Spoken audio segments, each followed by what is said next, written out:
ನಿವಾರಣೆ ಮಾಡುವ ನಿಟ್ಟಿನಲ್ಲಿ ಇವತ್ತು ಯೋಗ್ಯವಾದ ಬೆಲೆಯನ್ನ ಹಿಂದೇನು ನಂಜುಂಡ ಸ್ವಾಮಿಯವರು ಆವಾಗ ಅವರು ಹುಟ್ಟಿ ಒಂದು ಹೊಸ ಕ್ರಾಂತಿ ಮಾಡಿದ್ರಲ್ಲ, ಆ ಕ್ರಾಂತಿಗೆ ಮತ್ತೆ ಹೊಸ ಒಂದು ಕ್ರಾಂತಿ ಇವರ ನಂದಿ ಹಾಡಿದರು ಅಂತ ಮಾತ್ರ ನಮಗೆ ಲಕ್ಷ್ಯಕ್ಕೆ ಬರಕೈತಿ. ಬಹುಶಃ ರೈತ ಪ್ರಾಮಾಣಿಕದಾನ, ರೈತರೊಳಗೆ ಎಂದೂ ಕಪಟ ಬರಂಗಿಲ್ಲ, ಕಪಟ ಇರಂಗಿಲ್ಲ. ಅವೇನಿದ್ರು ಎಷ್ಟು ಕಡೆ ಹೊಲಕ್ಕೆ ಹೋಗುದು, ದುಡಿಯುದು, ನಮ್ಮ ಮಂದಿಗೆ ಅನ್ನ ಹಾಕನ್ಪ, ಅದೇ ನಾನು ದೇವ್ರಿಗೆ ಕೆಲಸಕ್ಕೆ ಇದ್ದಂತ ರೈತ. ಅವನನ್ನೇ ಕಪಟ ಇರಂಗಿಲ್ಲ. ಇವತ್ತು ಈ ಚಳವಳಿ ಐತಿ, ನಾವು 4 ದಿವಸದಿಂದ ನೋಡಾಕ್ತಂದು ನೀವೆಲ್ಲಾ ಬಿಸಿಲಾಗಿ ಬಂದು ಕೊಟ್ಟಿಂದ ಎಲ್ಲ ಬಾಳ ಕೆಟ್ಟ ಬಿಸಿಲೈತಿ ಇವತ್ತು. ಅದು ಒಬ್ಬರನ್ನ ಎತ್ತೀರೇನು ಇವತ್ತು? ಒಬ್ರು ಎತ್ತಿಲ್ಲ. ಕಾರಣ ಏನು?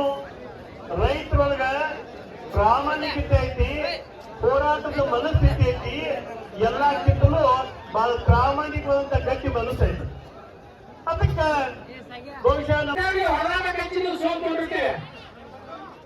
ಹೇಳುದು ಬರೋಬರಿ ಐತೆ ಅಲ್ಲ, ನಮಗ ಕಾರ್ಖಾನೆಯವ್ರಿಗೆ ಯಾಕೆ ಬಡದಾಟ ಹಚ್ಚಬೇಕು?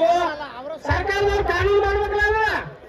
ನಮಗ್ ಸಾಕಾಗೋಟ್ಟು ಬೆಲೆ ಕೊಡುವಂತ ಕಾನೂನು ಮಾಡೋ ಯಾಕೆ ಜಗಳ ಆಡ್ತಾರವ? ಸುಳ್ಳು ಸರ್ಕಾರ, ಭ್ರಷ್ಟ ರಾಜಕಾರಣಿಗಳು ಇಲ್ಲಿ ಯಾರು ನಿಯತ್ತಿಲ್ಲ. ಅವ್ರು ಓಟ್ ಹಾಕಿಸ್ಕೋತಾರ, ಹೋಗಿ ಮನ್ಯಾಗ ಕುಂಡಿರ್ತಾರ. ಸರ್ಕಾರ ಬಂದ್ ರೈತರು ನೋಡ್ಬೇಕಲ್ಲ. ಅಲ್ಲ, ಕಾನೂನು ಮಾಡ್ತಾರೆ, ಯಾವ ಬೇಕಾದ್ರೂ ಕಾನೂನು ಮಾಡ್ತಾರೆ, ಜೈಲಿಗೆ ಹಾಕುವಂತವ.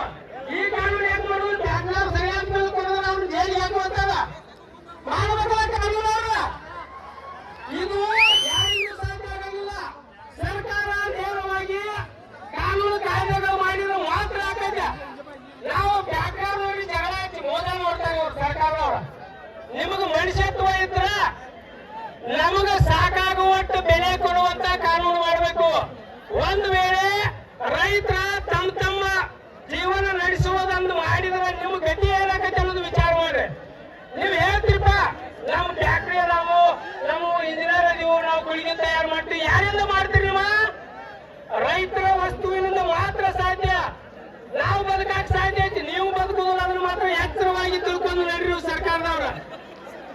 ನಿಮಗೆ ನೇರವಾಗಿ ಸವಾಲು ಹೇಳ್ತರು, ನಿಮ್ಗೆ ಆಗ್ರಹ ಮಾಡ್ತರು, ರೈತರಿಗೆ ಬೆಲೆ ಸಾಕಾಗುವಂತ ಬೆಲೆ ಕಾನೂನು ಮಾಡ್ರಿ, ದಯಮಾಡಿ. ಇಷ್ಟೇ ನನ್ನ ಮಾತು ಮುಗಿಸ್ತೇನೆ. ಇಲ್ಲಿವರೆಗೆ ಮಾತನಾಡಿರ್ತಕ್ಕಂಥ ಹಳ್ಳಿಮಟ್ಟಿ ರೈತ ಬಂಧುಗಳಿಗೆ ಧನ್ಯವಾದಗಳು. ಅಣ್ಣಗಳು ಆರಾಮ್ ಶಾಂತತೆ. ಯಾಕಂದ್ರ ನಿಮಗೆ ಅದರಿಂದನೂ ಪ್ರಾಣಿಗಳು ಧಾನ್ಯಗಳು ಕೊರತೆ ಮಾಡಿಲ್ಲ. ರೊಟ್ಟಿ ಅಂದ್ರೆ ರೊಟ್ಟಿ, ಬುಂದಿ ಅಂದ್ರೆ ಬುಂದಿ, ಹಣ್ಣಂದ್ರೆ ಹಣ್ಣ, ಏನು ಬೇಕವನ್ನೆಲ್ಲ ತಂದು ಕೊಡತ್ತಾರ. ನೀವು ಶಾಂತ ರೀತಿಯಿಂದ ಕೊಟ್ಟು ರೇಟ್ ತಗೊಂಡು ಹೋಗಕ್ಕೆ ನಮ್ಮ ಕರ್ತವ್ಯ ಐತೆ. ಈಗ ಗಟ್ನಟ್ಟಿ ಗ್ರಾಮದಿಂದ 5,000 ರೊಟ್ಟಿ 2,000 ರೂಪಾಯಿ ದೇಣಿಗೆ ಕೊಟ್ಟರು. ಅವ್ರಿಗೆ ಕೂಡ ತುಂಬಾ ಧನ್ಯವಾದಗಳು. ಮತ್ತ